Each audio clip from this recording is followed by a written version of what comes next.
तो प्रकाश के अपवर्तन के अंतर्गत आज का अध्ययन का हमारा मुख्य बिंदु है प्रकाशिक तंतु क्या होती है, इसका दैनिक जीवन में उपयोग किस तरीके से किया जाता है, लेंस क्या होती है, लेंस से हम प्रतिबिंब रचना कैसे करेंगे और लेंसों की पहचान कैसे करेंगे, इसके बारे में आज अध्ययन किया जाएगा। तो यहाँ सबसे पहले हम देखते हैं कि प्रकाशिक तंतु।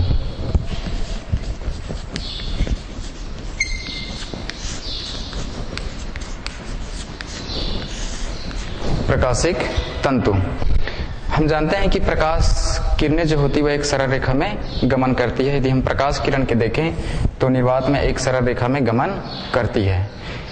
यह सरल रेखा में गमन करने वाली प्रकाश किरण को यदि हम किसी वक्री जो तल होती है उस वक्री तल में गुजारना चाहें, ठीक है, तो उसके लिए क्या करना पड़ेगा, प्रकाशिक तंतु की आवश्यकता पड़ती है। तो प्रकाशिक तंतु जो होती है वो मुख्यतः पूर्ण आंतरिक परिवर्तन के सिद्धांत पर आधारित एक यंत्र होती है। इस यंत्र की सहायता से हम प्रकाश किरणें जो सरल रेखा में गमन करती है उसको हम वक्री पथ पर भी एक स्थान से दूसरे स्थान तक संचरित कर सकते हैं। तो यह प्रक्रिया प्रकाशिक तंतु पर होती है और इसमें हम प्रकाश को जब वक्री मार्ग पर चलाएंगे या वक्री मार्ग में हम उसको एक स्थान से दूसरे स्थान तक जब संचरित करेंगे तो वहां पर पूर्ण आंतरिक परिवर्तन का जो सिद्धांत होती है वह सिद्धांत लागू होता है। ठीक, तो जैसे मान लीजिए इस प्रकार से एक ऐसा वक्री पथ ऐसा बना हुआ है, तो इस वक्री पथ में प्रकाश किरणें जो सरल रेखा में गमन होती है उसको पूर्ण आंतरिक परिवर्तन के सिद्धांत पर जो प्रकाशिक तंतु जो बना हुआ है ये इस तरीके से ऐसा गमन करती है प्रकाश किरणें।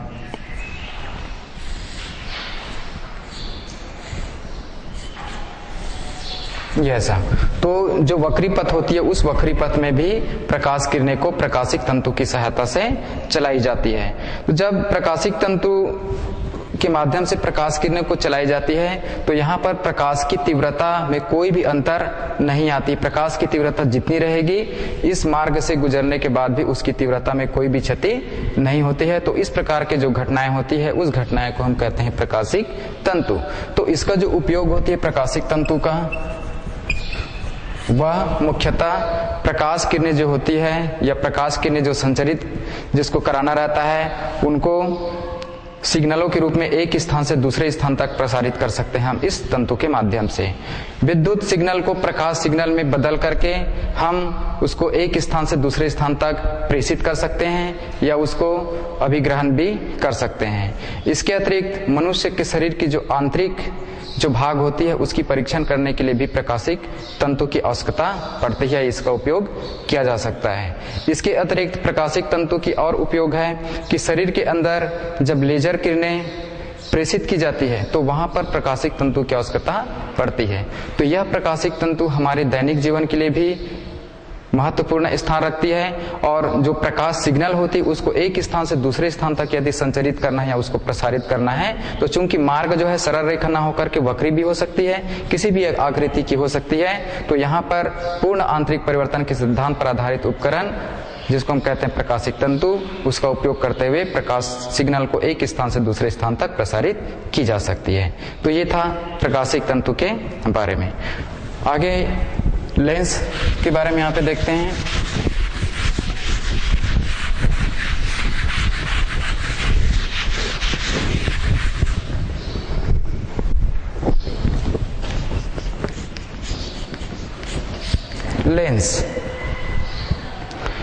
लेंस मुख्यतः दो पारदर्शी तल होती है या हम यह कह सकते हैं कि लेंस दो पारदर्शी तलों से मिलकर के बना हुआ एक पारदर्शक पदार्थ होता है जिसको हम कहते हैं लेंस।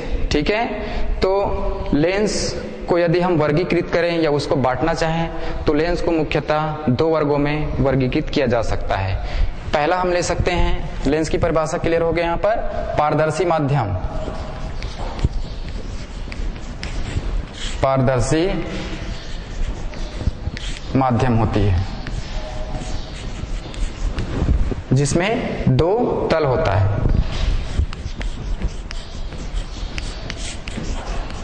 जिसमें दो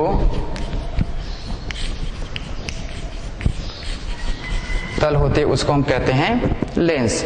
तो इसका मुख्य दो प्रकार होती है, एक होती है उत्तल लेंस और दूसरी होती है अवतल लेंस। उत्तल लेंस को हम अभिसारी लेंस के नाम से भी जानते हैं और अवतल लेंस को अपसारी लेंस के नाम से जानते हैं।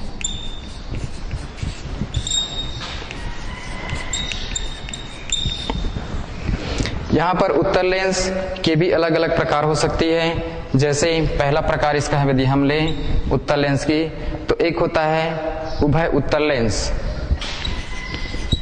उभय उत्तल लेंस, इसका जो चित्र होगी वो इस तरीके से हम इसको बता सकते हैं। इस प्रकार की आकृति है। तो ये दो पृष्ठ यहाँ पर दिख रही है, ये पहला पृष्ठ और ये क्या है, दूसरा पृष्ठ। ठीक है, दोनों है, इस कारण इसको हम क्या कहेंगे, उभय उत्तल लेंस के नाम से भी हम जान सकते हैं। दूसरा है इसका समतल उत्तल लेंस। दूसरा प्रकार है इसका समतल उत्तल लेंस।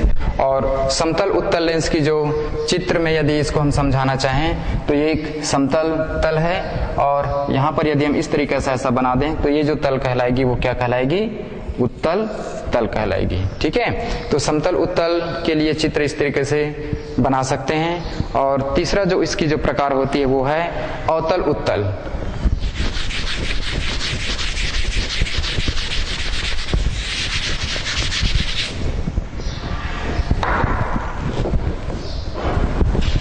तीसरा है अवतल उत्तल लेंस और इसका जो चित्र बनेगा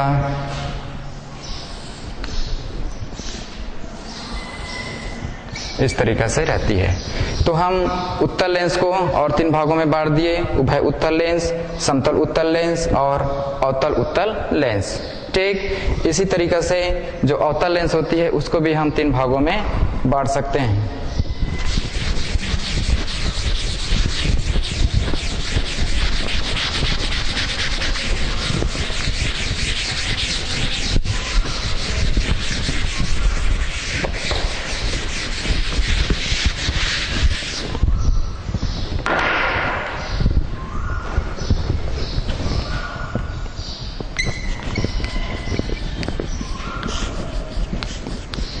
अवतल लेंस में पहला है उभय अवतल लेंस। उभय अवतल लेंस, इसका जो चित्र इस तरीके से बनेगा, ये दो पृष्ठ यहाँ पे दिख रहे अवतल है, इस कारण इसको हम उभय अवतल लेंस कहेंगे। दूसरा समतल अवतल लेंस।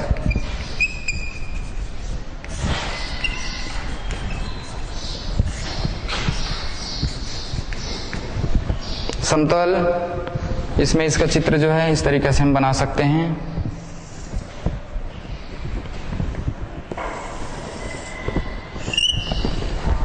ये ऐसा बना सकते हैं। और इसी तरीके से तीसरा जो होती है ये इसका नाम है अवतल, तीसरा प्रकार में इसका है उत्तल अवतल लेंस। उत्तल अवतल लेंस। और उत्तल अवतल लेंस की जो चित्र बनेगी वह चित्र जो है इस तरीके से हम इसको बनाएंगे।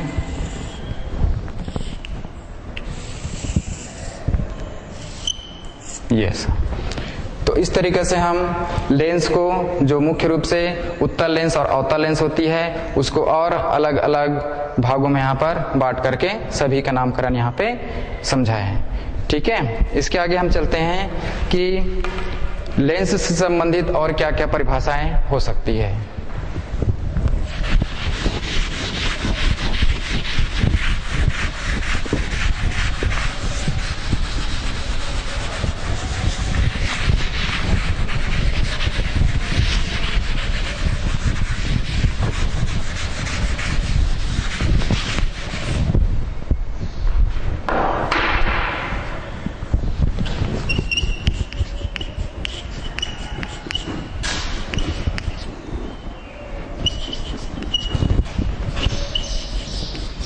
लेंस से संबंधित परिभाषा। सबसे पहले यहां पर देखते हैं कि लेंस का मुख्य अक्ष क्या होती है। मुख्य अक्ष, लेंस का मुख्य अक्ष किसे कहते हैं या लेंस के मुख्य अक्ष की क्या परिभाषा होगी। तो इसकी परिभाषा में हम देखें कि लेंस के, चूंकि लेंस में दो पृष्ठ देख रहे हैं, दोनों पृष्ठ को जो मिलाने वाली एक काल्पनिक रेखा होती है, उस रेखा को हम क्या कहते हैं, लेंस का मुख्य अक्ष कहते हैं। जैसे ये एक उत्तल लेंस है, इसी प्रकार से हम यहाँ पर एक अवतल लेंस भी ले सकते हैं।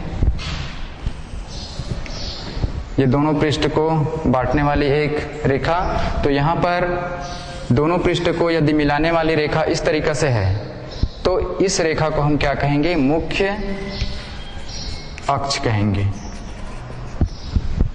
दोनों पृष्ठ को मिलाने वाली जो रेखा होती है वह रेखा क्या कहलाती है, काल्पनिक रेखा है, इस रेखा को हम क्या कहते हैं, मुख्य अक्ष कहते हैं। यहाँ पर भी हम इसको आगे बढ़ा देते हैं ऐसा, तो ये इस लेंस के लिए भी या अवतल लेंस के लिए भी क्या कहलाएगी, मुख्य अक्ष कहलाएगी। समझ में आ गया। दूसरा इसमें हम ले सकते हैं प्रकाश केंद्र।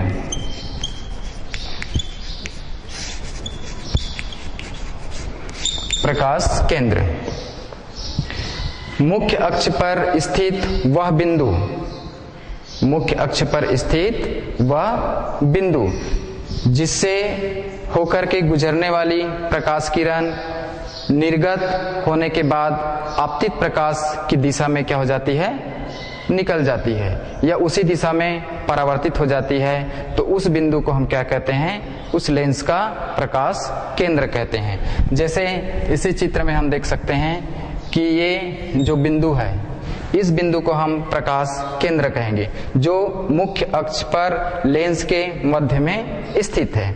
यदि यहाँ से हम प्रकाश किरण को आपतित कराते हैं तो ये लेंस पर आपतित हुआ और ये केंद्र से होते हुए निकल गई। जब ये आपतित किरण लेंस से अपवर्तन के पश्चात निर्गत होती है तो मुख्य अक्ष जिधर जा रही है उसी दिशा के समांतर निर्गत होती है। ठीक है, यहाँ पर भी वही चीजें लिया जा सकता है। ये जो बिंदु कहलाएगी वह बिंदु क्या कहलाएगी, मुख्य प्रकाश केंद्र कहलाएगी। इससे होकर के जो निकलने वाली जो किरणें हैं वह प्रकाश केंद्र से होते हुए सीधे निकल जाती है। इसमें भी वही स्थिति होगी।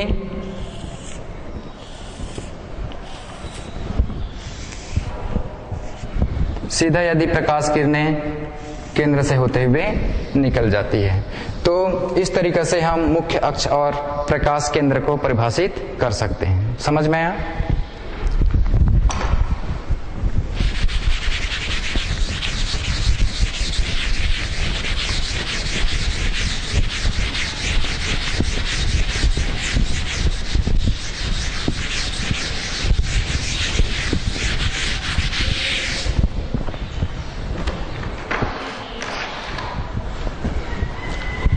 आगे है इसका तीसरा बिंदु, मुख्य फोकस व फोकस दूरी। इसको हम प्रथम फोकस के नाम से भी जान सकते हैं, मुख्य फोकस व फोकस दूरी। तो इसको हम इसकी परिभाषा बताने से पहले हम इसको चित्र में समझ लेते हैं। जैसे हमारे पास एक उत्तल लेंस रखा हुआ है, ये इसका मुख्य अक्ष हो गया, ये इसकी प्रकाश केंद्र हो गई। ठीक है, तो इस मुख्य अक्ष पर स्थित कोई एक बिंदु है जिसको हम F से प्रदर्शित कर रहे हैं। जब यहां से निकलने वाली किरणें लेंस पर आपतित होगी तो अपवर्तन के पश्चात वह मुख्य अक्ष के क्या हो जाती है, समांतर हो जाती है।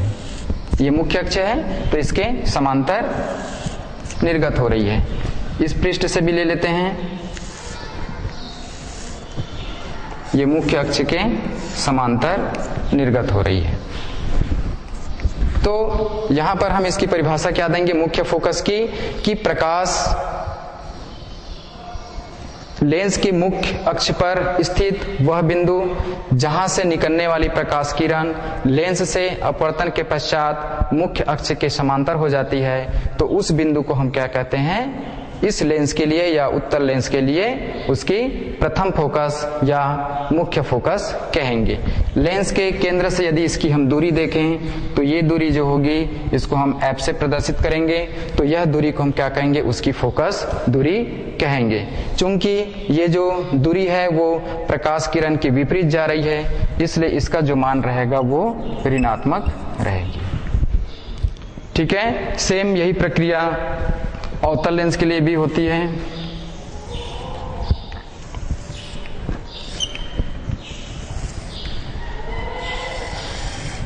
ये इसका प्रकाश केंद्र और ये है मुख्य अक्ष।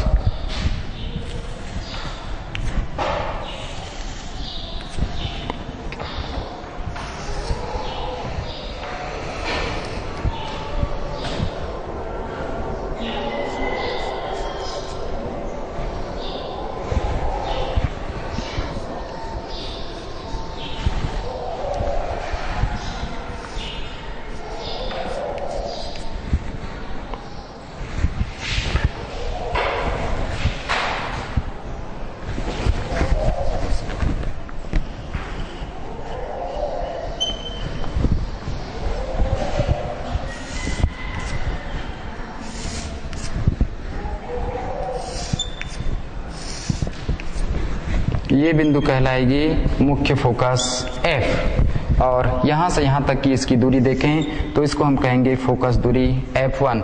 चूंकि यह प्रकाश किरण की दिशा में दूरी देख रहे हैं, इसलिए इसका जो मान होगा वो क्या होगा, धनात्मक होगा। ठीक है, तो दोनों में यहां पे देख रहे हैं कि यहां पर मुख्य अक्ष पर स्थित बिंदु F है, यहां से ऐसे लग रहा है कि यह प्रकाश किरण इस फोकस से होकर के यहां से इस फोकस पर आ रही है, ऐसा प्रतीत हो रहा है। ठीक है, तो दोनों में यहां पे अंतर देख रहे हैं। ठीक, इसके लिए ये F1 फोकस दूरी है, इसके लिए यहाँ पे F1 फोकस दूरी है। ठीक है, तो इसका मान ऋणात्मक है, इसका मान धनात्मक है। तो यहाँ पर हम ये भी देख रहे हैं कि जो अवतल लेंस है उसके लिए केंद्र से प्रथम फोकस की दूरी धनात्मक रहती है, और उत्तल लेंस के लिए जो फोकस दूरी F1 है वह केंद्र से यदि हम उसकी दूरी मापें तो यह क्या रहेगी, ऋणात्मक रहेगी। ऋणात्मक क्यों रहेगी, क्योंकि यहाँ पर जो दूरी जो माप रहे हैं वह केंद्र से माप रहे हैं, तो प्रकाश किरण बाएं से दाएं चल रही है, इस कारण इसका मान जो है ऋणात्मक रहेगा। यहाँ पे प्रकाश किरण की दिशा में दूरी मापी जा रही है, इस कारण इसका जो मान रहेगी फोकस दूरी का मान वह क्या रहेगा, धनात्मक रहेगा। समझ में आ गया? तो यह है प्रथम फोकस व फोकस दूरी। ठीक, इसी तरीका से हम द्वितीय फोकस और उसकी फोकस दूरी को भी समझा सकते हैं।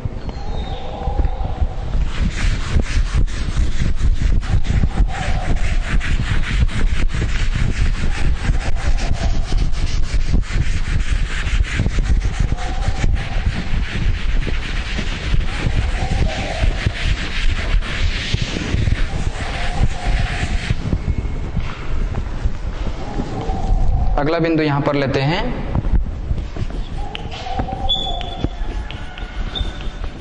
द्वितीय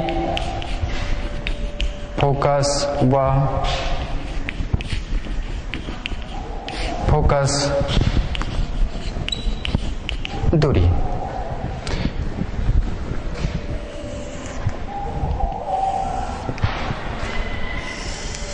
ये इस लेंस की मुख्य अक्ष, ये उसकी प्रकाश केंद्र। अब यदि प्रकाश किरण मुख्य अक्ष के समांतर चलती है तो मुख्य अक्ष के समांतर चलने वाली किरणें लेंस से अपवर्तन के पश्चात मुख्य अक्ष के जिस बिंदु पर मिलती है वह बिंदु क्या कहलाती है, द्वितीय फोकस कहलाती है। तो इसको हम F2 से प्रदर्शित करेंगे। ठीक है, ठीक इसी तरीका से हम अवतल लेंस की बात करें, यह अवतल लेंस हो गया और ये इसकी मुख्य अक्ष हो गई, ये प्रकाश केंद्र हो गया। अब यदि किरणें मुख्य अक्ष के समांतर आपतित होती है तो लेंस से अपवर्तन के फलस्वरूप यह फैलती हुई प्रतीत होती है। ठीक है, जब जो फैलने वाली जो किरणें हैं उसको हम पीछे की ओर बढ़ाएं तो यह मुख्य अक्ष के किसी बिंदु पर आकर के मिलेगी। तो ये जो बिंदु है ये अवतल लेंस के लिए द्वितीय फोकस कहलाएगी। तो इस तरीके से द्वितीय फोकस और उसकी फोकस दूरी ये दोनों यहाँ पे परिभाषित होती है। यदि हम केंद्र से द्वितीय फोकस की दूरी देखें तो ये हो जाएगा f2, केंद्र से द्वितीय फोकस की दूरी अवतल लेंस में देखें तो ये हो जाएगा f2। ठीक, अब यदि हम इसका मान धनात्मक है कि ऋणात्मक है, इसका मान धनात्मक है कि ऋणात्मक है, इसको देखने के लिए फिर यहाँ पर देखते हैं कि हम केंद्र से इस तरफ आ रहे हैं बाएं तरफ, तो यहाँ पर इसका जो मान रहेगी वो निगेटिव रहेगी या ऋणात्मक रहेगी, क्योंकि प्रकाश किरण के विपरीत माप रहे हैं। और यहाँ पर ये वाला जो मान है वो क्या रहेगा, धनात्मक रहेगा। ठीक है, क्यों? क्योंकि प्रकाश किरण की दिशा में हम दूरी माप रहे हैं। क्लियर हो गया? तो दोनों चित्रों से ये स्पष्ट होता है कि जब हम प्रथम फोकस की बात करें तो उत्तल लेंस में फोकस दूरी ऋणात्मक रहेगी, लेकिन द्वितीय फोकस दूरी क्या रहेगी, धनात्मक रहेगी। यदि हम अवतल लेंस की बात करें तो यहाँ पर जो द्वितीय फोकस है वह ऋणात्मक है और इसके पहले जो प्रथम फोकस था वह क्या था, धनात्मक था। तो ये दोनों में अंतर है। क्लियर हो गया? तो इस तरीके से लेंस से संबंधित मुख्य अक्ष क्या होती है, प्रकाश केंद्र किसे कहते हैं, प्रथम फोकस क्या होती है, द्वितीय फोकस क्या होती है, प्रथम फोकस दूरी किसे कहेंगे, द्वितीय फोकस दूरी किसे कहेंगे, इन सारी परिभाषाओं को इन चित्रों के माध्यम से यहाँ पे प्रदर्शित किया गया।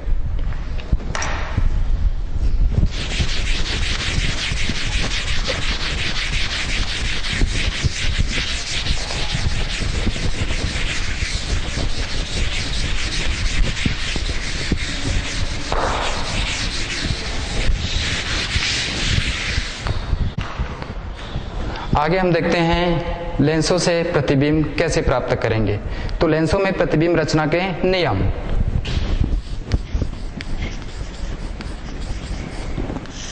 प्रतिबिंब रचना के नियम।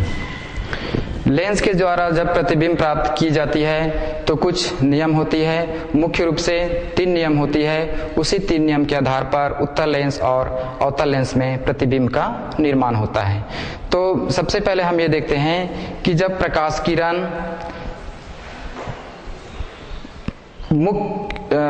किरण जब केंद्र से गुजरती है तो वह लेंस से अपवर्तन के फलस्वरूप अपने मार्ग से बिना विचलित हुए सीधे निकल जाती है। ये लेंस से प्रतिबिंब बनाने की पहला नियम है। जैसे ये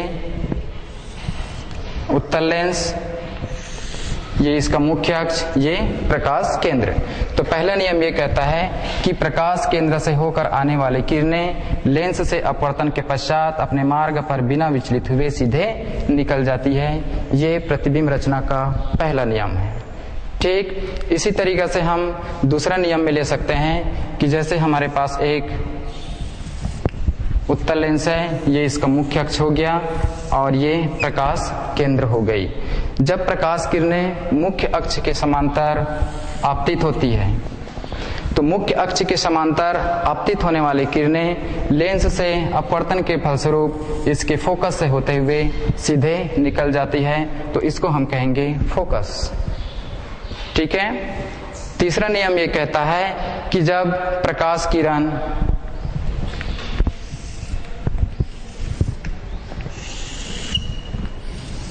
ये केंद्र हो गया और ये इसकी मुख्य अक्ष हो गई, जब प्रकाश किरण फोकस से होकर के गुजरे, ये फोकस है, फोकस से होकर के यदि प्रकाश किरण गुजरती है तो लेंस से अपवर्तन के फलस्वरूप वह मुख्य अक्ष के समांतर हो जाती है। तो इस तरीके से प्रतिबिंब रचना करने के लिए इन 3 नियमों को ध्यान में रखना है। इसी 3 नियमों को ध्यान में रखते हुए लेंस के द्वारा जितने भी प्रतिबिंब बनेगी यही उसका आधार है। समझ में आ गई सबको? पहला नियम क्या है कि प्रकाश केंद्र से यदि प्रकाश किरणें गुजर रही है तो सीधे निकल जाएगी। दूसरा नियम क्या है कि यदि प्रकाश किरणें मुख्य अक्ष के समांतर आ रही है तो वह उसके फोकस से होकर के निकल जाएगी। और तीसरा नियम क्या है कि यदि प्रकाश किरणें फोकस से होकर के आ रही है तो वह लेंस से अपवर्तन के फलस्वरूप मुख्य अक्ष के समांतर हो जाएगी। ठीक, तो इन्हीं नियमों को ध्यान में रखेंगे।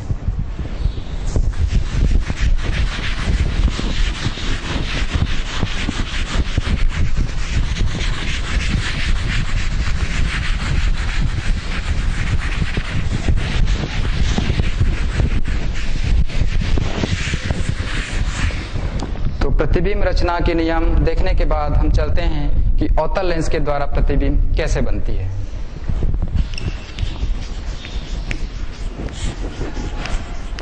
अवतल लेंस से प्रतिबिंब का बनना।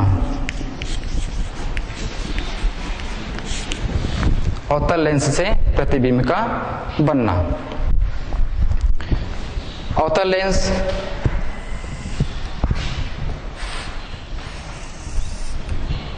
ये अवतल लेंस है, ये मुख्य अक्ष, ये उसका प्रकाश केंद्र। अब यदि इस लेंस के सम्मुख यदि कोई वस्तु ए बी रखी गई है, ठीक है, तो हम जानते हैं कि मुख्य अक्ष के समांतर आने वाली जो प्रकाश किरणें हैं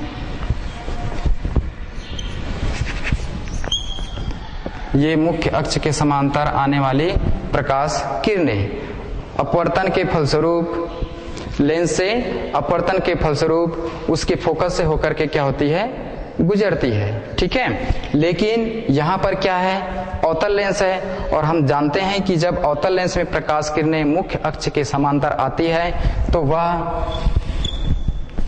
फैल जाता है। ठीक है, जब इस किरणें को हम पीछे की ओर बढ़ाएं, ये तो ये क्या है, यहां पर वस्तु ए बी का क्या बनेगी, प्रतिबिंब बनेगी। दूसरा,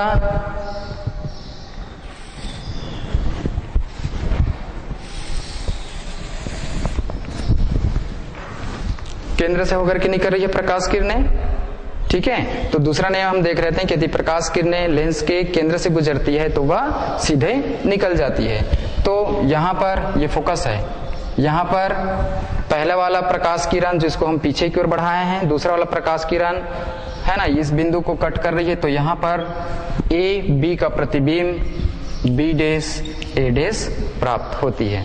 तो इस तरीके से अवतल लेंस में प्रतिबिंब बनती है। तो यहाँ पर बनने वाली प्रतिबिंब का आकार क्या है, इसकी स्थिति क्या है, यहाँ से पता चल रहा है कि वस्तु बड़ी है, प्रतिबिंब जो दिख रहा है वह क्या है, छोटी है। ठीक है, वस्तु के कंपेयर में यदि इसका हम तुलनात्मक करें तो प्रतिबिंब कैसे दिख रही है, छोटी दिख रही है। ठीक है, वस्तु ए बी है तो यहाँ पर ए डैश बी डैश बन रहा है, मतलब जिस तरीके से वस्तु रखी गई वैसे यहाँ पे प्रतिबिंब बन रही है, मतलब क्या है, ये सीधा है। ठीक है, और वस्तु की दिशा में ही प्रतिबिंब बन रहा है, इसलिए क्या होगा, यह आभासी होगा। तो इसका मतलब क्या समझ रहे हैं हम कि अवतल लेंस के द्वारा बनने वाले प्रतिबिंब हमेशा वस्तु से छोटी, सीधा और आभासी प्राप्त होती है। समझ में आ गई। और ये जो प्रतिबिंब बना हुआ है वह लेंस के केंद्र और उसके फोकस के बीच में स्थित है। ठीक है, तो इस तरीके से अवतल लेंस में प्रतिबिंब प्राप्त होती है। इसमें एक चीज और ध्यान देंगे कि जब वस्तु अनंत पर होती है तो उसका जो प्रतिबिंब प्राप्त होगा वह लेंस के फोकस पर प्राप्त होगी। ये वस्तु अनंत पर नहीं है, ठीक है, ठीक है ना, मुख्य अक्ष पर कहीं पर स्थित है। अब यदि हम मान के चले इस वस्तु को कहां पर लेते हैं, जैसे दूसरे चित्र में देखते हैं,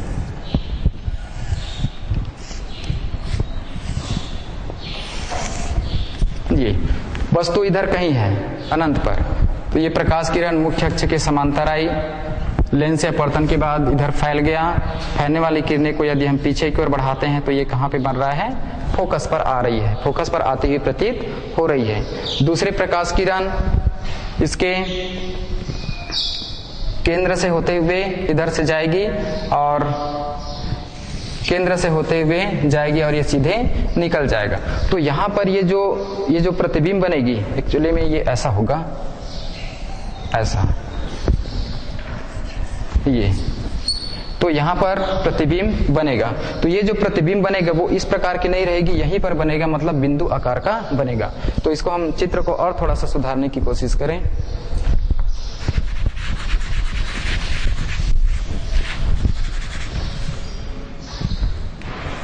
ये हो गया मुख्य अक्ष के समांतर आया और ये फैल गया इधर।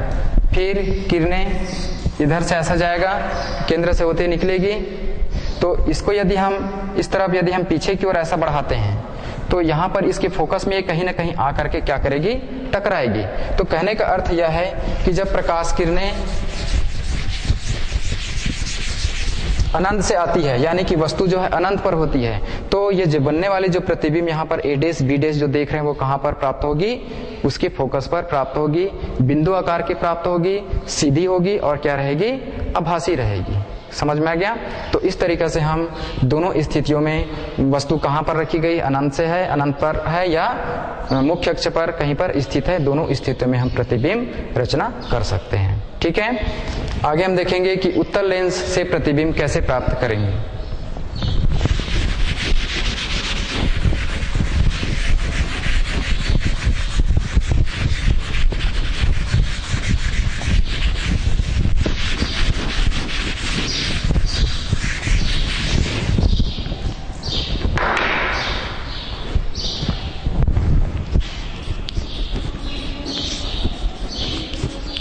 उत्तल लेंस से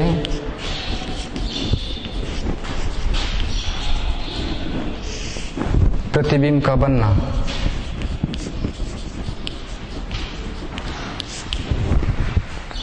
उत्तल लेंस के द्वारा प्रतिबिंब का बनना।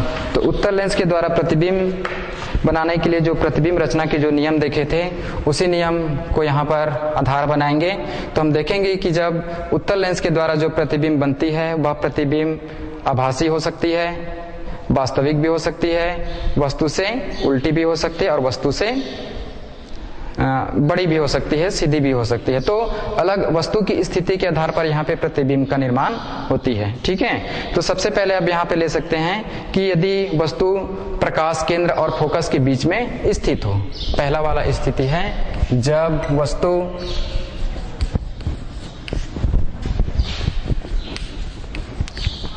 लेंस के प्रकाश केंद्र और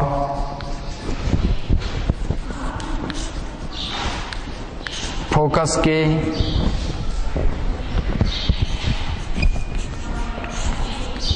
बीच हो।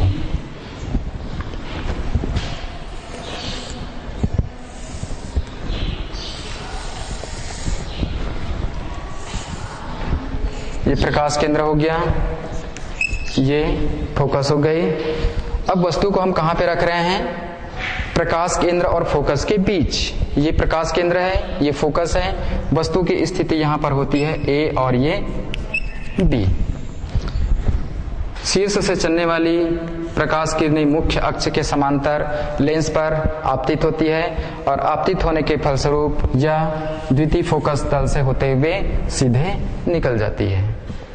ठीक है, शीर्ष से दूसरी प्रकाश किरणें चलती हैं जो केंद्र से होते हुए गुजरेगी और लेंस या अपवर्तन के फलस्वरूप अब बिना अपने मार्ग से विचलित हुए सीधे निकल जाती है। जब दोनों अपवर्तित किरणें को हम पीछे की ओर बढ़ाएंगे, पीछे की ओर बढ़ाएंगे मतलब ये इसको यदि इधर पीछे की ओर बढ़ाएं और इसको भी यदि हम पीछे की ओर बढ़ाएं तो यहाँ पर दोनों अपवर्तित किरणें मिलेगी। तो इस वस्तु ए बी का प्रतिबिंब यहाँ पर प्राप्त होती है जिसको हम कहेंगे ए डैश और इसका नाम होगा बी डैश। ठीक, तो जब वस्तु केंद्र और फोकस के बीच में रहती है तो उसका आभासी प्रतिबिंब वस्तु से बड़ा प्रतिबिंब प्राप्त होता है। समझ में आ गया? तो इस तरीके से हम उत्तल लेंस से प्रतिबिंब बना सकते हैं। अब ये वस्तु के स्थिति के ऊपर निर्भर करती है कि वस्तु को हम कहाँ कहाँ पर रखें और उसका प्रतिबिंब कहाँ कहाँ पर प्राप्त होगी। तो अलग अलग स्थितियों में यहाँ पर जो प्रतिबिंब बनता है यह अलग अलग बनती है। ठीक है, हम जानते हैं कि उत्तल लेंस के द्वारा हमेशा ज्यादातर जो प्रतिबिंब जो बनती है वह वास्तविक होती है, लेकिन यहाँ पर कंडीशन क्या है कि केंद्र और फोकस के बीच में वस्तु स्थित है, इसलिए इसका जो प्रतिबिंब है वो क्या है, वस्तु की ओर प्राप्त हो रही, इसलिए क्या होगी, यह आभासी होगी और वस्तु से बड़ी प्राप्त हो रही है। ठीक, दूसरा स्थिति हम लेके चलते हैं कि जब वस्तु फोकस पर स्थित हो।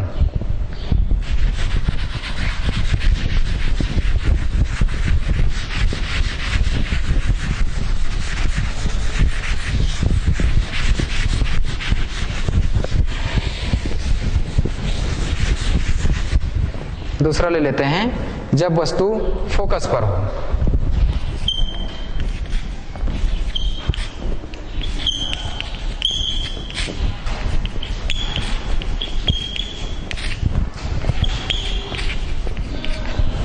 जब वस्तु फोकस पर होती है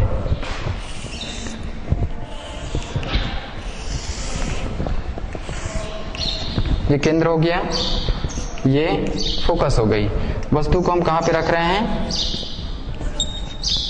फोकस पर।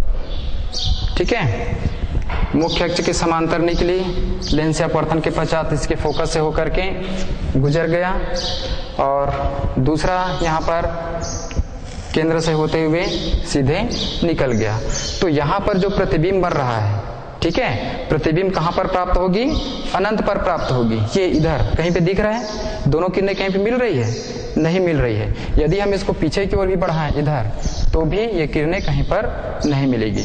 तो अनंत पर जो प्रतिबिंब प्राप्त होती है कब, जब वस्तु को हम कहां पे रखें, इसके फोकस पर रखें। समझ में आ गया? तो पहले वाले स्थिति और दूसरे वाले स्थिति में अंतर समझ में आ रही है? ठीक है, पहले वाली स्थिति में क्या था कि केंद्र और फोकस के बीच में रखा गया था, इसलिए वस्तु का यहाँ पर क्या प्रतिबिंब था, आभासी प्रतिबिंब था, बड़ा था। और यहाँ पर जो प्रतिबिंब बन रही है वो क्या है, क्या है यहाँ पर, वास्तविक है, इधर नहीं बनेगी। किधर बनेगी, इधर बनेगी। ये इसको मैं समझाने के लिए यहाँ पे बता रहा था। ठीक है, तो यहाँ पर क्या बन रहा है, वास्तविक, जो कहां पर है, अनंत पर है। कहां पे बनेगी अपने को समझ में नहीं आएगा इसमें। ठीक है, तीसरा स्थिति हम इसमें ले सकते हैं कि जब वस्तु फोकस और 2f के बीच स्थित हो, द्वितीय फोकस।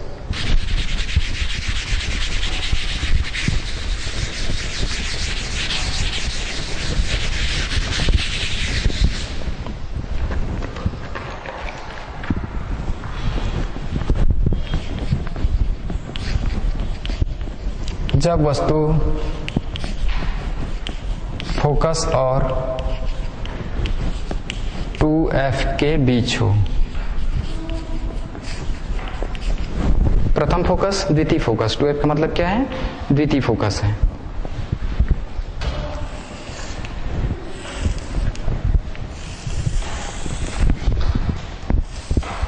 ये प्रकाश केंद्र हो गया, ये प्रथम फोकस हो गया जिसको हम f कह रहे हैं, और इसको कहेंगे 2f। दोनों के बीच में वस्तु यहाँ पर स्थित है, a और ये b।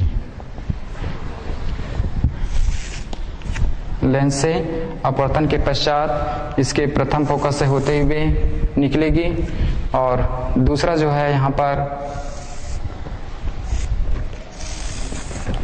ये, तो वस्तु AB का प्रतिबिंब कहाँ पे बन रहा है, यहाँ पर प्राप्त हो रही है।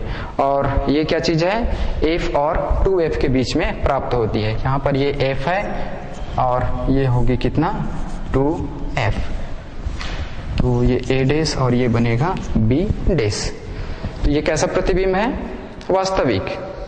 ठीक है, तो वस्तु जब f और 2f के बीच में होती है तो इसका वास्तविक प्रतिबिंब 2f और f के बीच में प्राप्त होता है, जो क्या रहती है, वस्तु से उल्टी रहती है। वस्तु यहाँ पे सीधे रखा गया, यहाँ पे प्रतिबिंब कैसे बन रही है, उल्टी बन रही है। तो ये अलग अलग स्थिति है। इसी तरीके से हम और अलग अलग कंडीशन ले सकते हैं या अलग अलग स्थितियां ले सकते हैं जिसमें प्रतिबिंब का निर्माण होता है।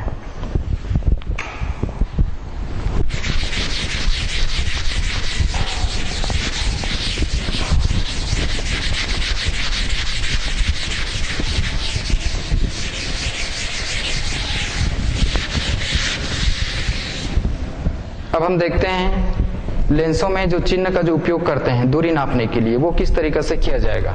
चिन्हों का उपयोग,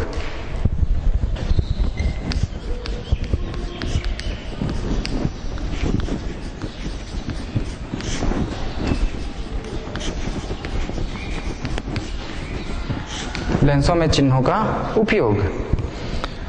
तो लेंसों में चिन्हों का जो उपयोग किया जाएगा, तो एक लेंस बना लेते हैं यहां पर, उत्तल लेंस। ये प्रकाश केंद्र, ये मुख्य अक्ष हो गया। यहां पर हम ले लेते हैं अवतल लेंस, ये प्रकाश केंद्र और ये इसका मुख्य अक्ष, ये है अवतल लेंस और इसको हम कहते हैं उत्तल लेंस। ठीक, तो जब इस पे दूरियां नापी जाएगी तो प्रकाश किरण हमेशा बाएं से दाएं ओर क्या होती है, आपतित होती है। इस दिशा पे प्रकाश किरणें आपतित होगी। प्रकाश किरण की दिशा में जो मापी गई दूरी होती है वह हमेशा क्या होता है, धनात्मक होता है। मतलब हम प्रकाश केंद्र से यदि इस दिशा में कोई भी दूरी मापें, जिधर प्रकाश किरण चल रही है उसी दिशा में यदि हम दूरी मापें तो वह दूरी को हमेशा क्या लेंगे, धनात्मक लेंगे। ठीक है, दूरियां हमेशा जो प्रकाश केंद्र है उसको मूल बिंदु मानते हुए दूरी मापी जाएगी। ठीक, अब जैसे मान लीजिए वस्तु यहां पर रखा हुआ है, तो केंद्र से यदि हम वस्तु की दूरी मापें तो ये होगा, प्रकाश किरण के अपोजिट जा रही है, विपरीत जा रही है, इसलिए केंद्र से वस्तु की दूरी क्या होगी, ऋणात्मक होगी। समझ में आ गया।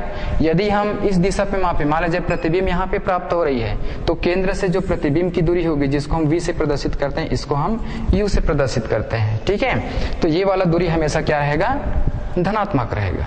समझ में आ गया। तो इस तरीके से लेंसों में जो दूरियां होती है वो हमेशा कहां से मापेंगे, उसके प्रकाश केंद्र से मापेंगे। समझ में आ गया। दाएं तरफ मापी गई दूरी धनात्मक, बाएं तरफ मापी गई दूरी क्या होती है, ऋणात्मक होती है। समझ में आ गया। और ये हमेशा ध्यान रखेंगे कि प्रकाश किरण हमेशा बाएं से दाएं ओर क्या होती है, आपतित होती है। तो इस तरीके से दूरियों का उपयोग किया जाता है। लेंसों की पहचान हम कैसे करेंगे, जैसे मान लीजिए दो प्रकार की लेंस यहाँ पे दिखाई दे रही है, तो लेंसों की पहचान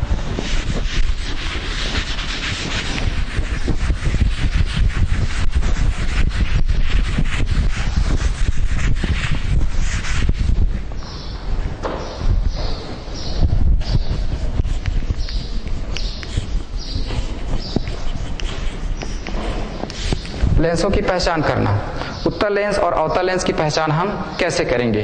तो लेंसों की पहचान करने की दो विधियां हैं। एक तो होती है स्पर्श करके, स्पर्श करके, ठीक है। और जो दूसरी जो विधि होती है वो जो है प्रतिबिंब से।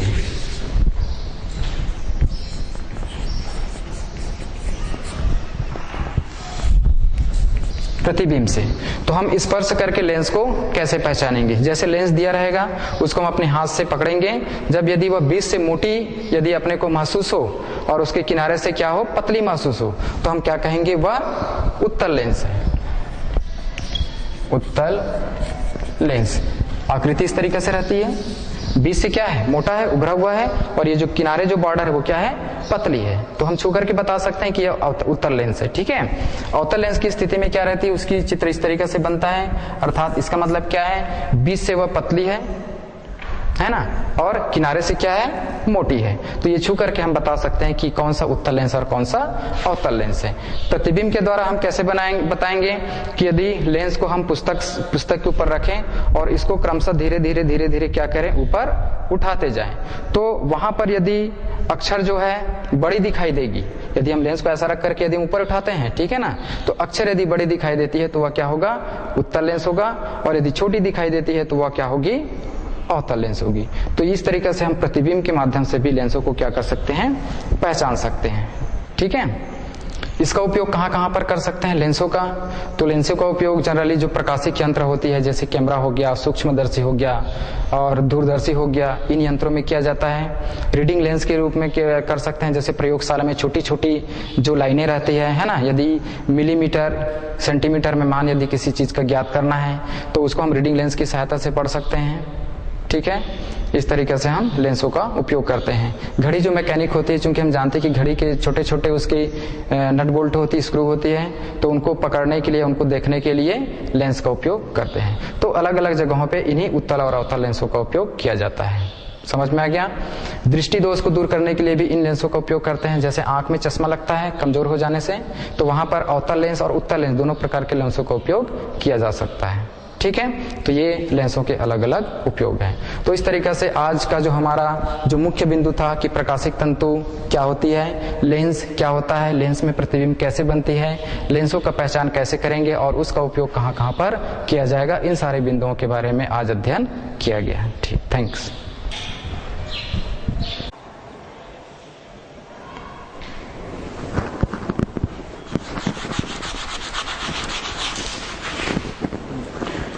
बच्चों, इसमें हम प्रकाश केंद्र की परिभाषा देख रहे थे। प्रकाश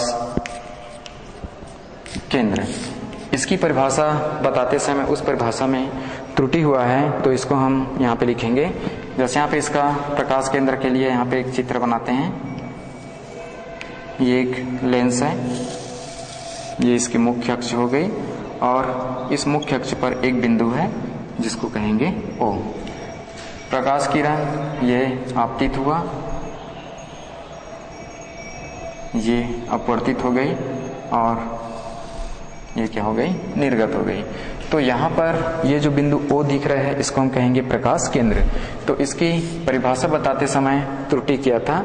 इसमें मैं ये बोला था कि निर्गत प्रकाश किरण है वो मुख्य अक्ष के समांतर होता है, ये बोला गया था।